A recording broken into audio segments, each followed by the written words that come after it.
नमस्कार, मैं अजय प्रताप। आप देख रहे हैं न्यूज ऑफ फतेहपुर। आइए रुक करते हैं खबरों की ओर।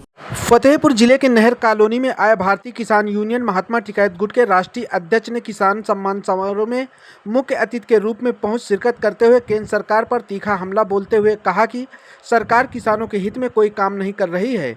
मोदी की बातों में किसान को न आने की अपील किया। वहीं राकेश टिकैत को किसानों से छल किए जाने का आरोप लगाया। उन्होंने कहा कि जिस तरह से अमेरिका ने भारत में 50% टैरिफ लगाने को मोदी सरकार को भी घेरा है, जहां उन्होंने कहा कि किसानों के सम्मान में सरकार कोई कार्य नहीं कर रही। देश का किसान परेशान है। रिपोर्ट प्रवीण कुमार के साथ। ये पंचायत ज्ञान सिंह जी के द्वारा, मिश्रा जी के द्वारा, ये सभी जो पदाधिकारी हैं उनके द्वारा, मधुसूदन तिवारी जी के द्वारा, सभी पदाधिकारियों के द्वारा इस पंचायत का यहाँ पर आयोजन किया गया। बहुत सारी समस्याएं जो किसानों की हैं, पंचायत के मकसद के साथ साथ एक जो किसानों की समस्याएं हैं पूरे देश भर में, किसान आज उतना त्रस्त है। सरकार का वायदा तो ये था कि हम किसान को संपन्न करेंगे, किसान की आमदनी को दोगुना करेंगे, लेकिन इस सरकार को आने के बाद सरकार के साथ साथ किसानों की और ज़्यादा मुश्किलें बढ़ी हैं। पंचायत का मकसद तो यही है कि सरकार किसी भी तरह से जो एक वचनबद्धता किसानों के साथ जताई थी, उस वचनबद्धता को पूरा करें। जी, डीएपी यूरिया की बहुत बड़ी समस्या है। डीएपी यूरिया की बहुत बड़ी समस्या हम सभी उसको महसूस करते हैं और रोज़ सरकार के कानों तक पहुंचा रहे हैं, लेकिन ठीक ऐसा प्रतीत हो रहा है। कभी अंग्रेजी हुकूमत के दरमियान भी इसी तरह की बातें हुई थी और उस वक्त सरदार भगत सिंह को, शहीद आजम भगत सिंह को पार्लियामेंट में एक बम फेंकना पड़ा था। वो बम किसी की हत्या करने का प्रयास नहीं था, किसी को चोट पहुंचाना उसका मकसद नहीं था।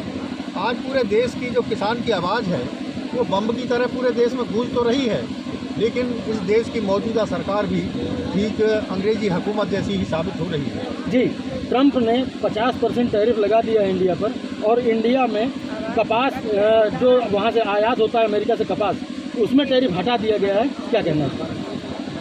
देश के किसानों को ये सोचना चाहिए कि आज जिस सरकार को किसान के नाम पर हमने सिंहासन सौंपा था, आज वही सरकार वहाँ किसानों के साथ क्या कर रही है।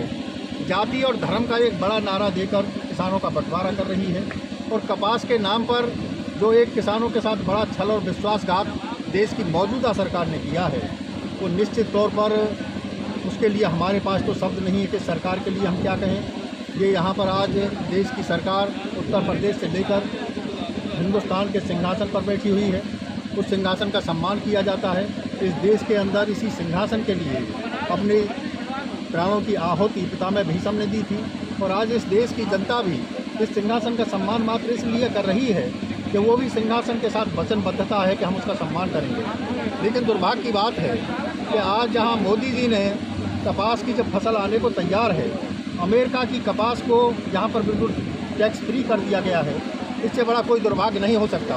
हम हमेशा से कहते रहे हैं कि कभी अमेरिका जहाँ हिंदुस्तान से 3 गुना ज़्यादा क्षेत्रफल का देश है, और अगर आबादी की बात करते हैं तो वहाँ के 38 करोड़ की आबादी है, और किसानों की बात करते हैं तो वहाँ पर लाखों की तादाद में सिर्फ वहाँ पर खेती करने वाला किसान है। यहाँ हिंदुस्तान में 140 करोड़ की आबादी में 100 करोड़ किसानों जनसंख्या की निर्भरता किसानों खेती पर है, और उस खेती को नष्ट करने का जिम्मा अगर मोदी जी ने ले लिया है तो हम को कहना नहीं चाहिए था, लेकिन बड़े दुख और तकलीफ के साथ कहना पड़ रहा है। कभी इस देश के अंदर अंग्रेजी हुकूमत थी तो इंग्लैंड से यहाँ पर अधिकारी आकर हमारे देश में सत्ता को चला रहे थे, हम परतंत्र थे, लेकिन आज हमारे देश में वो लोग बैठे हुए नहीं हैं। लेकिन हमें लग रहा है कि मोदी जी के रूप में वहाँ पर अमेरिका बैठा हुआ है, और इस देश के किसान को बर्बाद करने का पूरी तरह से ये पहला कदम उठ गया है। हम देश के किसानों से अपील करना चाहते हैं कि देश का किसान जातियों में ना बटे, धर्म में ना बटे, वो 100 करोड़ हो, किसी भी कीमत पर मोदी जी के इस फैसले को बर्दाश्त नहीं किया जाना चाहिए। किसानों से हम अपील करते हैं, हम महात्मा टिकैत के शिष्य हैं। सन 1987 से लेकर महात्मा टिकैत ने जो बिगुल फूंका था इस देश के अंदर, आज वही फिर से आवश्यकता है। और इसी के साथ मैं एक बात बता देना चाहता हूँ देश के किसान को और या पत्रकारों को, आज देश के किसानों के साथ राकेश टिकैत ने बड़ा छल किया है, विश्वासघात किया है। अगर वो छल और विश्वासघात ना करते तो हम बता देते हैं कि हम किसी भी कीमत पर आज इस मंच पर भारतीय किसान यूनियन महात्मा टिकैत के झंडा तले नहीं बैठे हुए होते।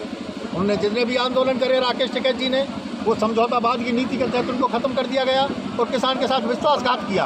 हम बड़े आंदोलन की बात करते हैं। 2018 में एक किसान क्रांति यात्रा हुई जहां किसानों के साथ छल हुआ, लाखों किसानों ने उस यात्रा में भाग लिया। देश की सरकार डरी हुई थी और आज जिस जो हमारा आज डिमांड नोट है, तब भी यही था कि किसान का कर्जा माफ़ किया जाए, किसान की MSP पर गारंटी कानून बनाया जाए, किसान को C2+50 फार्मूला, स्वामीनाथन कमेटी के फार्मूला को लागू किया जाए। तब भी यही था, आज भी यही है। सरकार पूरी तरह से उस यात्रा को लेकर प्रेशर में थी, लेकिन राकेश टिकैत ने समझौता के तहत उसको खत्म कर दिया।